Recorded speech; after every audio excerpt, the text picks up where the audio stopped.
Yo, what's going on, everybody? Lethal from Pot of Vices here. Welcome back to the channel. In today's video, I want to go over the positioning of different brands in fashion, what are the brands that's pushing the envelope, and a lot of fast fashion brands and high street brands that's providing that look and style to the masses. So a little bit about myself. I have my own brand, Pot of Vices. We encourage people to look deeper, and it really is a fun brand. We support different topics and we have cool designs, in my opinion. Check it out, Pot of Vices on Instagram and potofvices.com.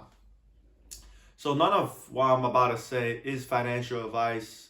This is all entertainment, and this is really from my observations. I didn't look through datas and like articles, scientific journals. Nope.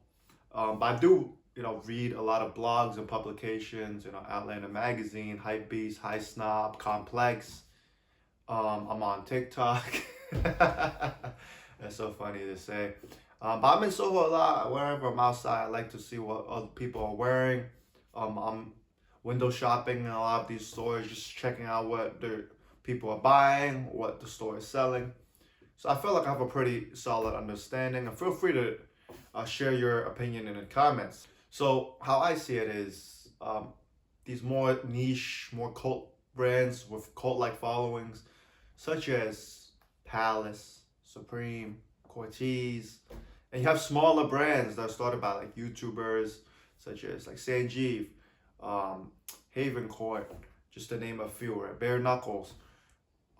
That's really just pushing the envelope, designing for themselves and their audience, right? And what I observe is that you have these smaller YouTube brands, like they're fashion brands, but like brands started by YouTubers, and they create a design, and if it pops off, it starts trending, right? For example, the boxy, right? Cropped, right? Sanjeev popularized it, and then you see brands like big brands like Zara, H&M. They see that, right, after 6 to 12 months, and they're like, okay, this is successful. People want this. This is a big trend. Want to capitalize on it. And it's interesting because I feel like that is their business model, to see like what works already and produce it in masses, right? Because you look at these fast fashion brands, like I said, Zara, H&M, and they make a lot, right? They're making a big bet, right? Like they're playing high stakes poker, right? They have to make a calculated decision that's gonna get a nice return. So you see that, so they see what the smaller brands are doing. They take the risk, they push the envelope. Okay, people want this style is in. Okay, let me go mimic this style in a way, right? Where you get the look, maybe you get the shape for 3 or 4 wears, but at a far more like lower price point. So what's been popular, at least in New York, I live in New York, is those fur jackets. They look very fancy. Fur jackets. I think it's like different like shades of brown. And I felt the jacket myself on the rack, and the construction is you get what you pay for, right? But from far away, usually when you're out, at the club, at the restaurant, you're not gonna go and touch your friend's jacket just randomly. But from afar, especially when it's new, the shape is there, the look is there, right? You're probably not gonna get the warmth because the materials and the price point, but you get the look. And I think for 3 to 4 wears, you still get the shape, right? The shape matters a lot, how it looks on you. And I think with like just kind of the consumption of consumers that like fast fashion, I feel like 3 to 4 wears is all they're really gonna get out of it, and then they're gonna maybe move on to other clothes, because maybe they have so many clothes in their closet. You have the brands pushing the envelope, right? Like the smaller brands, the Supreme, the Palace, the Cortez, the Noahs, the Emilion Doors, and then you have brands in the middle, right? That I feel like kind of like cover the gap. Like you want that streetwear look, but you want a little bit more quality, but you don't really get the storytelling, the message, and the community behind the brand. And I would say that would be like PacSun, Jimmy Jazz, just off the top of my head, right? Foot Locker, you could throw them in there. Champs. Well, they'll take a really trending style, for example, like a varsity jacket, and or Zoomies. They'll take a varsity jacket, from say like, remember when Louis Vuitton did and Virgil Abloh did that varsity jacket with the Panther.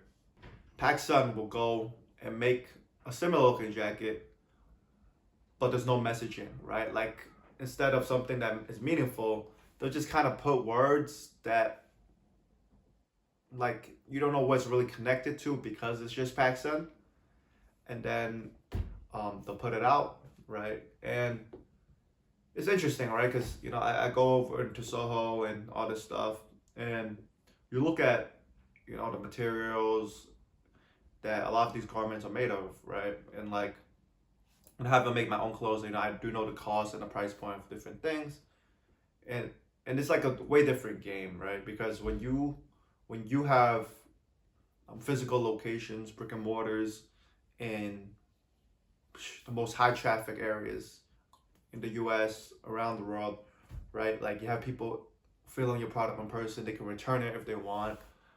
You have ambient lighting that's just designed for that specific store. It is a way different ball game, and they can, like, the fast fashion brands can sell that because they have the store. Whereas for myself, like, I don't have the store. I can't even compete with them at that price point. They can do it. So it's all very interesting. I know, like before I started my brand, I didn't know there were that many streetwear brands out there until I'm on my brand Instagram, and I get targeted all these ads from these different brands. They're really cool brands. I was like, wow, I didn't know there was that many. And obviously, like, we're competing for the same consumer, we're competing for the same dollar. But to wrap this up, I think the beauty of streetwear in itself is that, like, when you're a more niche independent brand, you're not copying what's trending, right? You're not trying to everybody get a piece of that ever decreasing pie. Kind of just doing your own thing, right? Like, you're trying to be very niche, and then hopefully people mess with your product and buy into it. I don't really feel like I'm competing in a way. I feel like we can coexist because we offer different things, right? Like, for myself, I really make clothes that I would want to buy myself. I'm a very picky guy. Like, I don't care how much I spend on something. If I don't like how it looks on me, I'm not gonna wear it. I'm gonna return it. So, just coming from that perspective, yeah, like, I don't feel like I'm in competition. And every brand's like business direction is different, like depending on the capital, your style, where you're from, how you came up. But yeah, I mean, it's just like a dump of my thoughts. To wrap it all up, you have smaller brands pushing the envelope, 6 to 12 months. The big brands see what's trending. They provide that design to the masses at a more affordable price. And then you have smaller brands not smaller brands, like middle tier brands like PacSun, Jimmy Zaz. They take the latest looks, make their own version of it with no meaning really, right? It's just the look, right? And to provide that. And I think, like, there's nothing wrong with that. I think it serves its purpose for different demographics and wherever that they may fall. You know what I'm saying? Like, being serious, not just trying to be like pick sides. But I would say, like, just appreciate the clothes you have, and what you can buy, because at the end of the day, they're just clothes. You know what I'm saying? All right, guys, this is Lee Fu from Pot of Vices. Make sure to check out potofvices.com and on Instagram. And I'll holler at y'all next time, all right? Like, also, I only make videos that I want to see myself. So, this is a video I wanted to see.